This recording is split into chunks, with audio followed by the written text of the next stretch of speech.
Hi, I'm Jamie Flinchball, and today I want to talk to you about management systems. This is kind of a boring topic, but a fundamentally important one that there's not a lot of materials on. I have a video set in my J. Flinch Learning Lab library that my clients use. I've written a white paper on how good management systems help you overcome micromanagement. But there isn't a lot out there on what management systems are. It's important to distinguish the work we do in an organization to execute the value that we deliver internally or externally. So whatever that is, from hiring to production, product development to procurement.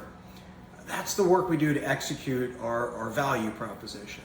But then we also do work just to manage all of that. And all of that is really our management systems, our metrics, our meetings, and different roles that we have to make that work.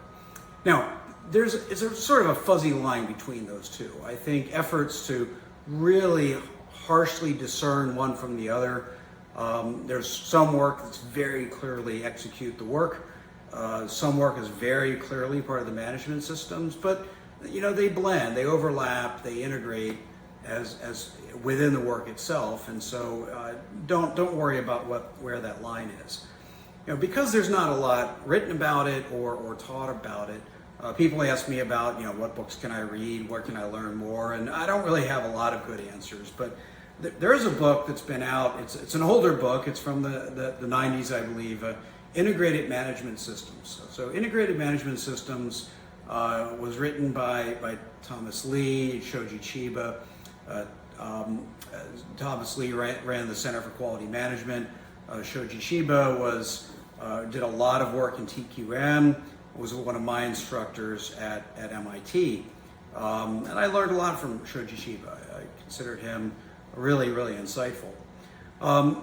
Now, a lot of this is based on case studies, so the bulk of the book is case studies, and not necessarily sort of relevant case studies today. Some of the companies have I'll say fallen by the wayside, but there is some useful content in here that some of it is absolutely blending what I would consider the management system from the work itself, but there's still some insights that help us understand what good management systems do.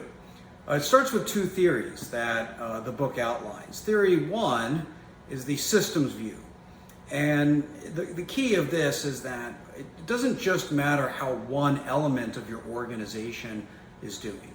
Any one element could be doing great, but the system may not be doing well. So fundamentally, our management system and our organization is about how they all interact, how they all perform together. And that includes the metrics that we use. That there's no one metric. We really need a portfolio of metrics to see how the system is performing. So that's theory one, the systems view. Theory two is essentially that all good integrated management systems are built on the scientific method. Whether they went in with this hypothesis or once they studied it, they concluded that this was true.